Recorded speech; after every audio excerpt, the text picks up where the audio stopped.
ये बात याद रखियो भैया, ब्रजवासी और वृंदावन के जितने भी संत महापुरुष आदि हैं, इन सबके प्रति यदि आवाहन की भावना हो, इनके प्रति प्रेम की भावना हो, इनके प्रति समर्पण की भावना हो, तो श्री किशोरी जी का ध्यान करो।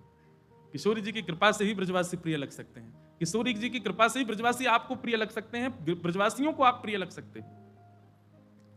तो ऐसी किशोरी जी का स्मरण किया जब श्री अग्रदास जी ने, तब नाभाजी के चित्त में हरिदास जी, हरिराम व्यास जी और चतुर्वंश महाप्रभु आए। वृंदावन साचो धन भैया, वृंदावन साचो धन भैया। हरिराम व्यास जी का ये पद है, बहुत सावधानी से सुनिएगा। तो बोले इस धन को कमाया कैसे जाए? तो बोले कमाने से पहले त्याग करना पड़ेगा। किस चीज का? हरिराम व्यास जी कहते हैं, कनक कूट कोटिक लगत जिए, भजिए कुंवर कन्हैया। कनक कूट कोटिक लगत जिए, भजिए कुंवर कन्हैया। जितनों है पास, जितनों संग्रह कर रखो है अपने पास में, भैया ब्रजभाषा में कथा होगी ना, ध्यान से सुनियो। जितनों इकट्ठो कर रखो है, जितनों संग्रह कर रखो है, जितनी जमा पूंजी है, ऐसा नहीं कह रहे हैं कि बाको लुटा दो, उनके प्रति जो ममता है, जब तक वो रहेगी तब तक आप वृंदावन को नहीं कमा सकते। समझ में आई बात? वृंदावन को समझना बहुत ऊंची बात है भैया, सिर तो भले हिला दोगे, समझ में आ जाए, बहुत बड़ी बात है। आपके पास जो कुछ भी है, गाड़ी है, घोड़ा है, घर है, पत्नी है, पति है, बच्चे हैं, धन है, संपदा है, सबको रखो, पर सबके प्रति जब तक ममत्व नष्ट नहीं होगा तब तक वृंदावन नहीं कमा सकते आप। वृंदावन में आए हैं, वृंदावन को भज रहे हैं, वृंदावन को सुन रहे हैं, और उसके बाद भी अन्य भावों की चिंता लगी हुई है, वृंदावन नहीं कमा पाओगे। हरिराम व्यास जी कहते हैं, कनक कूट कोटिक लगत जिए, भजिए कुंवर कन्हैया। अरे मेरु पर्वत के समान स्वर्ण भी मिल जाए, उसका भी त्याग करो, तब वृंदावन आएगा चित्त में। वृंदावन बिना त्याग के नहीं आ सकता, बिना किसी को छोड़े, बिना किसी का त्याग किए, बिना ममत्व के नष्ट किए वृंदावन नहीं आ सकता चित्त में। आप सोचो कि एक पाम बंबई में भी रहो आए, दूसरों वृंदावन में धल लें, गिर जाओ। सदा एक के ही रहो, या तो दुनिया के ही रहो या वृंदावन के ही रहो। कनक कूट कोटिक लगत जिए, भजिए कुंवर कन्हैया। जहां श्री राधा चरण रेणु की, कमला लेत भलैया। आतुर वन में व्यास पुकारे, आतुर वन में व्यास पुकारे, है कोई रसिक सुनैया, है कोई रसिक सुनैया। वृंदावन साचो धन भैया, वृंदावन साचो धन भैया। तो कृष्ण लीला रसामृत के साथ साथ वृंदावन रसामृत भी चलेगा। 5 दिन तक वृंदावन महिमा भी चलती रहेगी, ब्रजरज की महिमा भी चलेगी, यमुना जी की महिमा भी, और जो जो आ पाएंगे सबन को बुलाएंगे। तो सब भावों से युक्त एक कथा रहेगी। आइए आज दसम स्कंद का प्रारंभ करते हैं, जहां पर संपूर्ण भगवान की लीलाओं का वर्णन किया गया है। उसकी भूमिका सुन करके फिर कृष्ण जन्मोत्सव कल मनाएंगे कथा। बोलो वृंदावन बिहारी लाल की जय।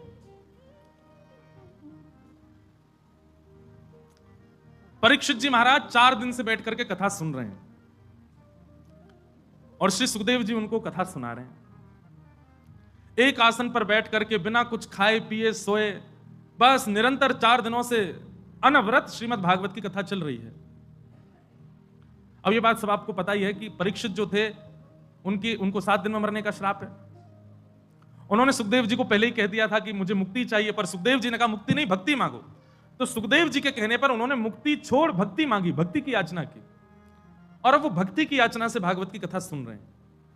सबकी कथा विस्तार से सुनाते सुनाते सुनाते सुनाते जैसे ही श्री सुखदेव जी महाराज कृष्ण लीला सुनाने लगे, कृष्ण लीला में प्रवेश करते ही सुखदेव जी ने एक परीक्षा ली।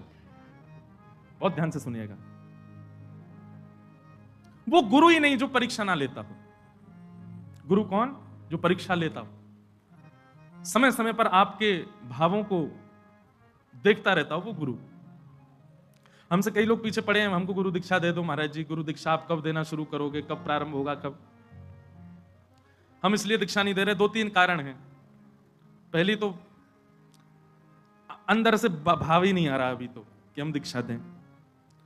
दूसरी बात, हम दीक्षा देंगे तो फिर बड़े नियम कानून बना देंगे, हमारे भी रहेंगे, हम भी फिर ऐसे ऊधम नहीं मचाएंगे, हम भी फिर भैया भाव में ही रहा करेंगे। क्योंकि शिष्य जितने ज्यादा होते चले जाएंगे, गुरु को उतना भजन बढ़ाना चाहिए। अभी हमारे अंदर बाल बुद्धि है, हम ऊधम करते हैं, खेल कूद करते हैं, इधर उधर कथा करने जाते हैं, और गुरु बन जाएंगे तो फिर हमको भी नियम से रहना पड़ेगा। भाई इतने शिष्य हो गए, जितने शिष्य बढ़ेंगे उतनी माला बढ़ानी पड़ेंगी। हमको पता है जिस दिन घोषणा होगी कि हम दीक्षा दे रहे हैं, उसी दिन इतनी माला बढ़ जानी है हमारी, अध्ययन आदि नहीं कर पाएंगे। तो ये एक कारण।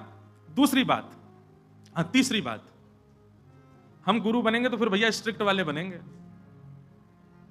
हर गुरु पूर्णिमा पे फिर हमको चेकिंग चाहिए, कितनी माला जपते हो, कितना नाम जपते हो, तिलक। अभी तुम श्री लगाते हैं, फिर उसके बाद पूरा तिलक लगाएंगे, 12 तिलक लगा के बैठना पड़ेगा, बड़े नियम कानून रहेंगे। अभी हमारा अध्ययन में ज्यादा मन लगता है, इसलिए हम गुरु दीक्षा नहीं देते।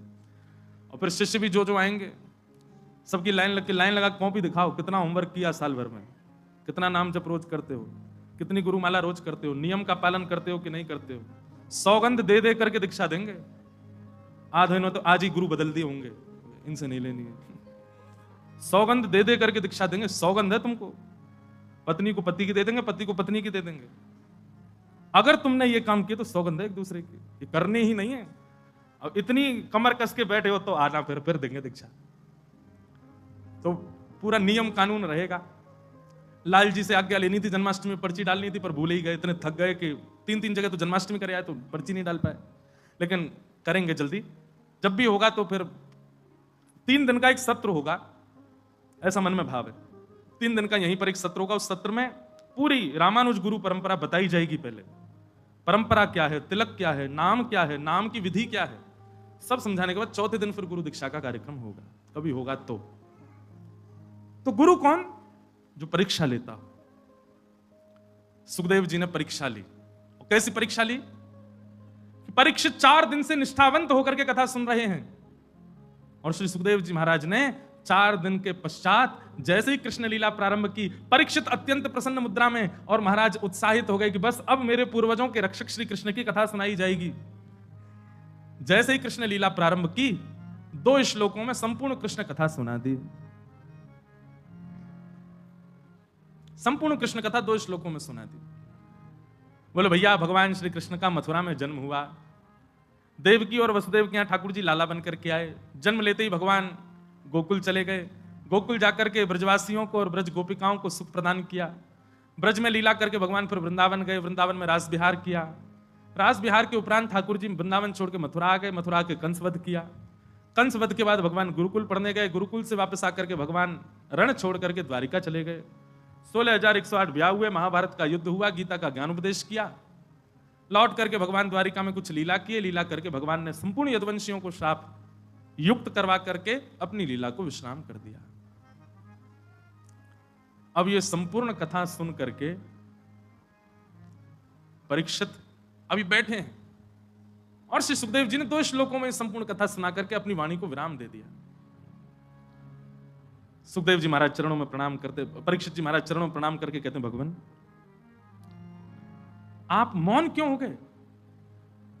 सुखदेव जी कहते हैं, सुना दी कृष्ण कथा, यही तो है।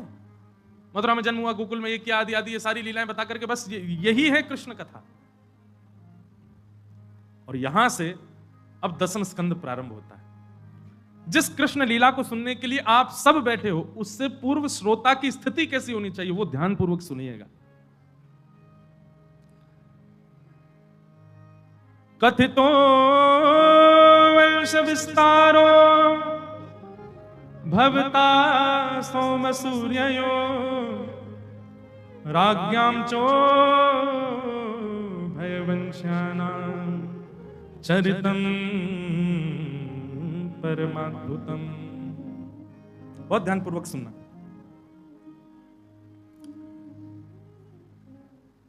परीक्षित जी कह रहे हैं, भगवान भैरवी लोग,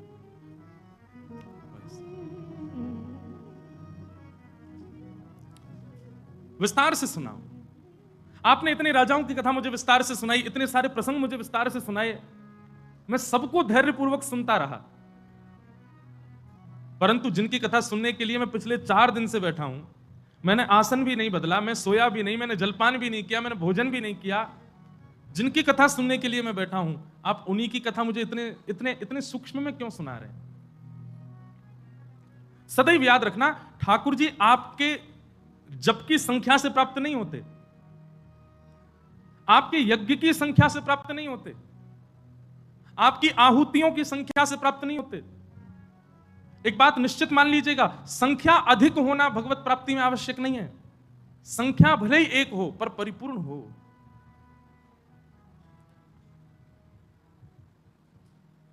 क्वांटिटी नहीं, क्वालिटी ठाकुर जी को वो प्रिय है। हम मात्राओं पर ध्यान रखते हैं कि कितनी ज्यादा कर रहे हैं। लोगों से मैं पूछता हूं, कई बार मिलते हैं, महाराज जी हम 16 माला रोज करते हैं, हम 24 माला रोज करते हैं, हम 108 माला रोज करते हैं, 2 लाख माला रोज करते हैं। कई ऐसे महापुरुष भी हैं। सबको प्रणाम, सबको वंदन। अच्छा है कि आप इतनी मालाएं करते हैं, पर यह संख्या अनिवार्य नहीं है। भले एक माला हो, लेकिन उस एक माला के करने पर आपकी मन, बुद्धि, चित्त, तन सबकी स्थिति अत्यंत उत्कंठा से भरी हुई होनी चाहिए। उत्कंठा मतलब अत्यंत आनंद, अत्यंत उत्कृष्ट उत्कंठा, अत्यंत एक्साइटमेंट के साथ में होनी चाहिए, भले एक माला हो।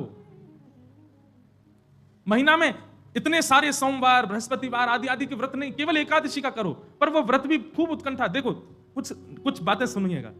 सबसे पहला नाम जप, दूसरा व्रत, तीसरा कथा श्रवण, और चौथा धाम गमन, किसी भी धाम में जाना। इन 4 क्रियाओं में अगर उत्कंठा नहीं है, एक्साइटमेंट नहीं है, आनंद नहीं है, तो इन 4 को मत कीजिए। व्रत इसलिए नहीं करना है एकादशी का कि भैया हम वैष्णव हैं, हमको करना ही पड़ेगा, वृंदावन में रह रहे हैं, सबकी देखा देखी करनी पड़ेगी, नहीं करेंगे तो अपराध लगेगा। अपराध के भय से व्रत नहीं करना है। आप जैसे अपराध के भय से व्रत करते हो, व्रत टूट जाता है। अपराध के भय से नहीं, अपराध के भय से नाम जप नहीं, केवल माता पिता की इच्छा इसलिए धाम गमन नहीं। इन सब में एक अद्भुत आनंद होना चाहिए, उत्कंठा होनी चाहिए, तभी कीजिए। आपको गौरव होना चाहिए एकादशी व्रत रखने का। अरे प्रतीक्षा होनी चाहिए, एक एकादशी गई, अब अगली एकादशी की प्रतीक्षा है, कब 15 दिन पूर्ण हो, कब एकादशी आवे। गौरव के साथ में, आनंद के साथ में, उत्साह के साथ में एकादशी व्रत करो। उसको नियम मत मानिए। इसीलिए इतनी एकादशी व्रत करते हैं, इतना सब लोग नियम जाप आदि करते हैं, पर फिर भी उनके ऊपर इतना असर नहीं पड़ता। कितने एकादशी वालों को जानता हूं, एक एकादशी नहीं छोड़ते महाराज, और ऐसी करते हैं निर्जला जैसी, लेकिन उनके क्रोध पर कोई असर नहीं, उनके स्वभाव पर कोई असर नहीं, उनके व्यवहार पर कोई असर नहीं, उनकी विचारधारा पर कोई असर नहीं। क्यों? क्योंकि वो केवल एक नियम मान करके उसको करते हैं। आपको गौरव है, आपका आनंद है। तिलक लगाना ये कोई केवल एक फोर्सफुली काम नहीं होना चाहिए, जबरदस्ती वाला नहीं होना चाहिए। आपको गौरव होना चाहिए कि मैं तिलक लगाऊं नित्य, बिना तिलक के बाहर जा ही नहीं सकता मैं। तो धाम गमन, व्रत, नाम जप, और चौथा क्या बताया था हमने? एकादशी। चौथा क्या बताया था? क्या बताया था? धाम। हाँ, ये 4 ही हैं, इसीलिए कह रहे हैं लिख लिया करो कहीं पे। मैं तो बोल के फिर भूल जाऊंगा मैं, नहीं तो आप लोग लिख के रखो, आपके काम रहे। ये गौरव के साथ करने चाहिए। इनमें किसी भी प्रकार का नियमाभास या फिर केवल करना है इसलिए नहीं, उत्साह के साथ करो। परीक्षित ने जब आज कहा कि भगवान मुझे विस्तार से सुनाओ, आपने सब विस्तार से सुनाया, पर जिनकी कथा सुनने के लिए मैं बैठा हूं, आप उन्हीं की कथा इतने सूक्ष्म में सुना रहे हैं। ऐसा मत कीजिए नाथ, मुझे विस्तार से सुनाओ। दुनिया में सबसे कठिन क्या है? वासुदेव जरा कष्टम कष्टम निर्धन जीवनम पुत्र शोक महाकष्टम कष्टात् कष्ट करे क्षुधा।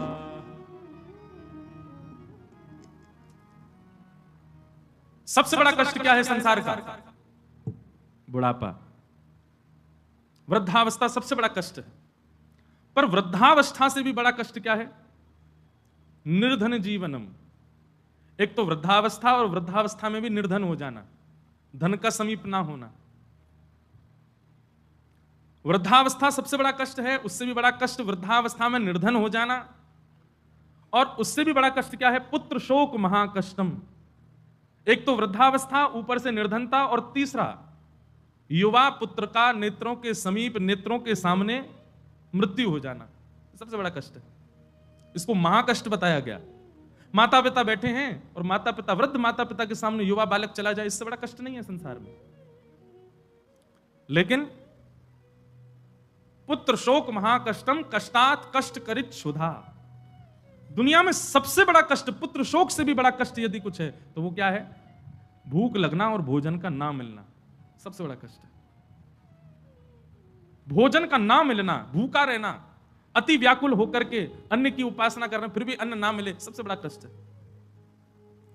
पर श्री सुखदेव जी महाराज कहते हैं कि राजन, कुछ खा लो, कुछ पी लो, और वहां पर भी परीक्षित जी महाराज कहते हैं, भगवान मुझे भूख नहीं लगती, मुझे प्यास नहीं लगती, मुझे केवल आपकी रस कथा श्रवण करनी है, मुझे केवल आपके भाव श्रवण करने हैं। अब ये कथा ही, ये भाव ही मेरी भूख पेट को, मेरे पेट को ऊर्जा प्रदान करेंगे, मुझे भूख प्रदान करेंगे, मेरी भूख को निवृत्त करेंगे। अब सामान्य अन्न की उपासना, सन्निक अन्न की इच्छा नहीं है मुझे, आप कृपा करके केवल कथा रसामृत पिलाओ।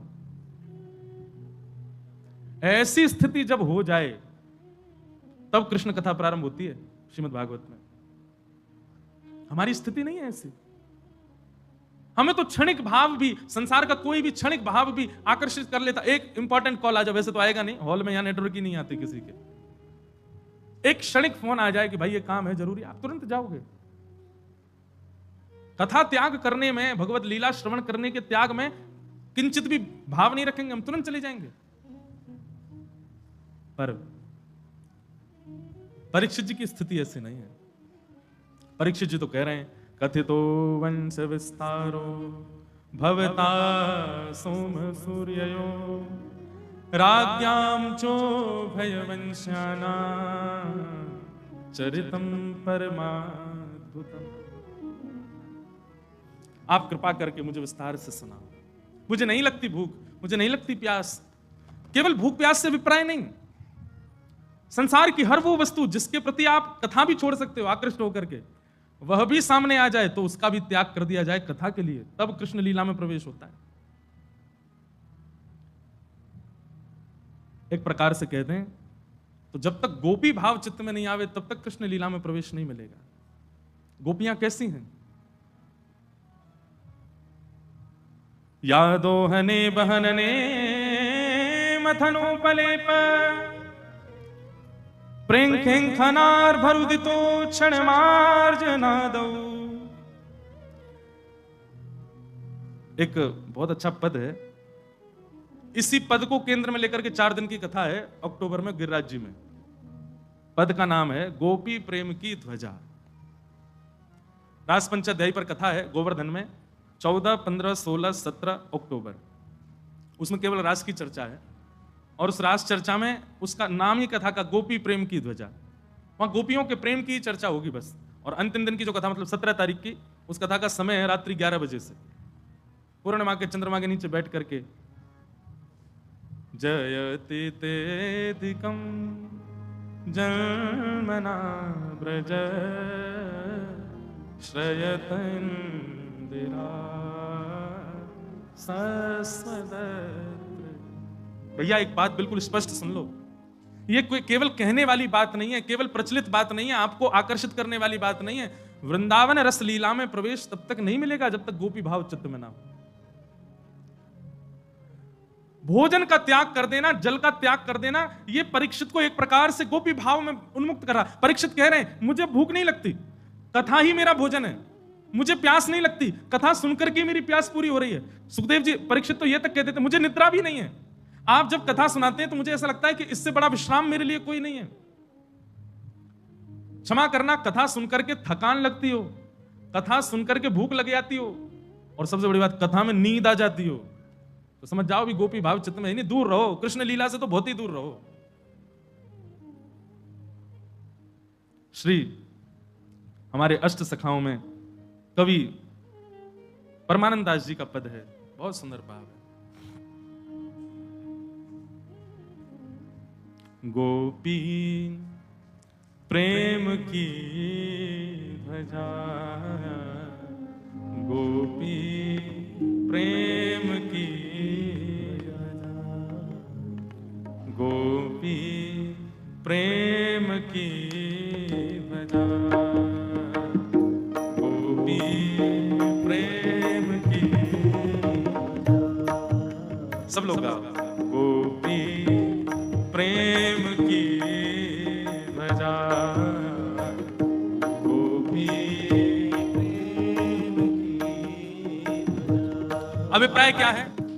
जब तक स्थिति ऐसी नहीं बनेगी तब तक आप कृष्ण लीला में प्रवेश नहीं कर सकते। आप सामान्य श्रोता बन करके आप कहो हम कानपुर से आए हैं, हम इलाहाबाद से आए हैं, प्रयागराज से आए हैं, दिल्ली से, वहां से नहीं आ पाओगे कृष्ण लीला में। अरे देवादिदेव महादेव भी दौड़ करके आते हैं तो सबसे पहले, अभी भक्तमाल जी कथा में एक भेद खुला, महादेव की गुरु कौन है? श्री ललिता जी महाराज। जैसे ही महादेव आए रासलीला में प्रवेश करने लगे, गोपियों ने द्वार रोक दिया। ठाकुर जी भीतर से कह रहे हैं गोपियों से इनको आने दो, गोपियां कह रही हैं ऐसे नहीं आएंगे, पहले ये कहें गोपी भाव में आए। तब ठाकुर जी को जाकर के ललिता जी के पांव में गिरना पड़ा, प्रार्थना करनी पड़ी, बोले शंकर भगवान को गोपी भाव दो। तब ललिता जी रात से बाहर आई, शंकर जी को ले जाकर के यमुना जी के किनारे बैठ करके महाराज गोपी प्रेम भाव की वार्ताएं जब बताई, जब शंकर जी प्रेम भाव में डूब गए, प्रेम निमग्न हो गए, मानो ललिता जी ने प्रेम दीक्षा प्रदान कर दी, तब वे बने गोपेश्वर महादेव। तब वे गोपी रूप धारण करके भीतर आए। अरे बड़े बड़े भेद खुले इस बार भक्तमाल कथा में। अब कई लोग, शैव लोग मेरी निंदा कर सकते हैं, बोले बताओ ये तो कुछ भी कह देते हैं। बताओ, कभी कहते हैं राधा रानी गुरु, कभी कहते हैं, अब कह रहे हैं ललिता जी गुरु, शंकर जी की गुरु ललिता जी। प्रेम नदिया की सदा उल्टी बहेदार। वृंदावन के भावों को समझना सामान्य बात नहीं है। गोपी भाव में आओ। गोपी प्रेम की भजा, गोपी प्रेम की भजा। जिन गोपाल कियो बस अपने, जिन गोपाल बस अपने, जिन गोपाल कियो बस अपने, जिन गोपाल कियो बस अपने, उर्धरी श्याम भुजा, उर्धरी श्याम ओ, उर्धरी श्याम भुजा, उर्धरी श्याम भुजा। गोपी प्रेम की भजा, गोपी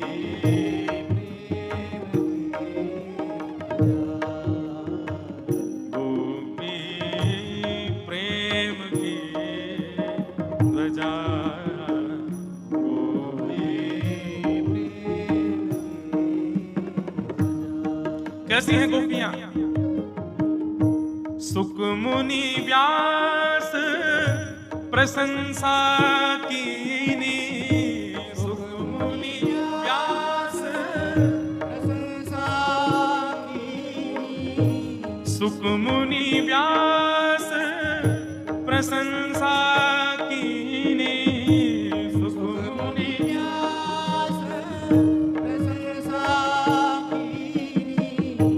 ऊधी ऊधो संत सराये,